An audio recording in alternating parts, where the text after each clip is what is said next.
नमस्ते बच्चों, Sonia Verma Hindi classes YouTube channel में आप सभी का स्वागत है। और आज मैं आपके लिए प्रश्नावली 139 लेकर आई हूँ। आज की प्रश्नावली हिंदी साहित्य के इतिहास ग्रंथों पर आधारित सबसे महत्वपूर्ण प्रश्नों से युक्त है। स्वास्थ्य खराब होने के कारण और अत्यधिक व्यस्तता के कारण मैं आपको वीडियो अपलोड नहीं कर पाई, इसके लिए क्षमा प्रार्थी हूँ। कुछ नए प्रश्न आज की वीडियो में होंगे और बहुत महत्वपूर्ण होंगे। तो चलिए वीडियो को आरंभ करते हैं। तो आज की प्रश्नावली में 51वें नंबर के प्रश्न से कर रही हूँ और प्रश्न बड़ा महत्वपूर्ण है। आचार्य शुक्ल ने वीर गाथा काल की समय सीमा क्या मानी है? तो आचार्य रामचंद्र शुक्ल जी ने जो वीर गाथा काल या आदिकाल की समय सीमा मानी है वह सन 1000 से लेकर 1350 ईस्वी तक मानी है।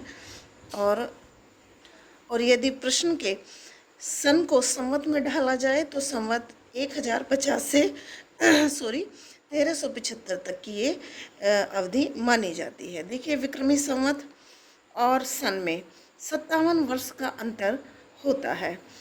जो सन है उससे जो हमारा भारतीय कैलेंडर है वह 57 वर्ष आगे चलता है। तो यह प्रश्न कभी संवत के रूप में और कभी सन के रूप में पूछा जाता रहा है। तो इस बात को आप ज़रूर से स्मरण में रखें कि सन और संवत दोनों ही आप याद रखें। यदि सन आ जाता है तो सन को भी और संवत को निकालने की प्रक्रिया मैंने आपको बता दी कि सन में 57 वर्ष आप जोड़ दें तो संवत आपका निकल आएगा। 52वें नंबर के प्रश्न को देख रहे हैं। हिंदी साहित्य की भूमिका ग्रंथ के लेखक कौन है? तो इस प्रसिद्ध ग्रंथ के लेखक आचार्य हजारी प्रसाद द्विवेदी हैं। 2 बार ये प्रश्न पूछा जा चुका है।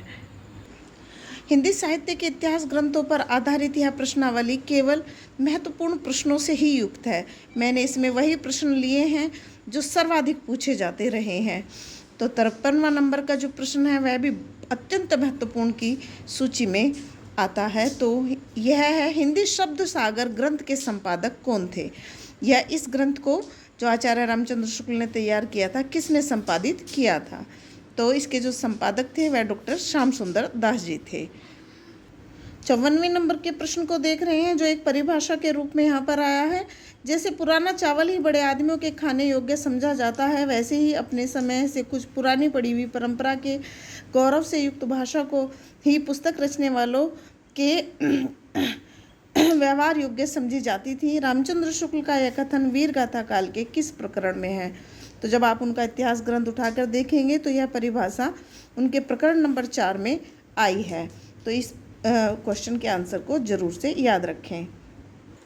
55वें नंबर के प्रश्न को देख रहे हैं। The modern vernacular literature of northern Hindustan का हिंदी अनुवाद किसने किया? तो डॉक्टर किशोरीलाल गुप्त ने इस इतिहास ग्रंथ का हिंदी साहित्य का प्रथम इतिहास नाम से अनुवाद किया था, जो सन 1957 ईस्वी में प्रकाशित हुआ था।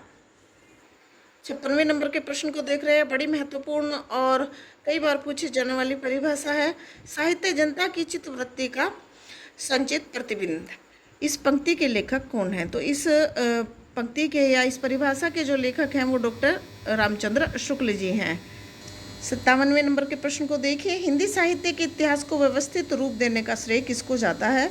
तो निसंदेह आचार्य रामचंद्र शुक्ल ने सर्वप्रथम हिंदी साहित्य के इतिहास को व्यवस्थित क्रम में रूप देने का प्रथम प्रयास किया था।